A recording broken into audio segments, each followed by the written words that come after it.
Police వాళ్ళే కేసులు తప్పుదారు పట్టించడానికి ప్రయత్నం చేశారు. అవునంటారా కాదంటారా?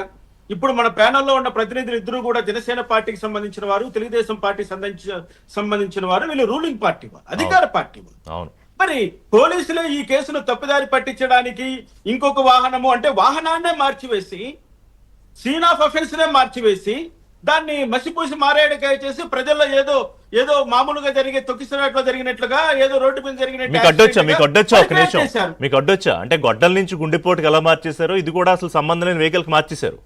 నేను అదే అంటున్నా. ఇప్పుడు 2014 నుంచి 2019 వరకు చంద్రబాబు నాయుడు గారు ముఖ్యమంత్రిగా ఉన్న సమయంలో జగన్మోహన్ రెడ్డి ఎన్ని అరాచకాలు చేశాడు. చివరకు తన సొంత బాబాయిని గొడ్డలతో నరికి గుండెపోటుగా సృష్టించి ఏం చేయగలిగారు చెప్పండి. మీరేం చేయగలిగారు జగన్మోహన్ రెడ్డిని ఆ కేసుల్లో? ఈ కేసులో మాత్రం ఏం చేయగలుగుతారు? నేను ఒకటి అడుగుతున్నా, చనిపోయిన వాడు దళితుడు కదా, మళ్ళీ ఎస్సీ యాక్ట్ పెట్టచ్చు కదా, ఎందుకు పెట్టలేదు ఇంతవరకు? అరెస్ట్ చేస్తారు, వెంటనే బెయిల్ ఇస్తారు, స్టేషన్ బెయిల్ ఇచ్చేటువంటి సెక్షన్స్ పెట్టారు.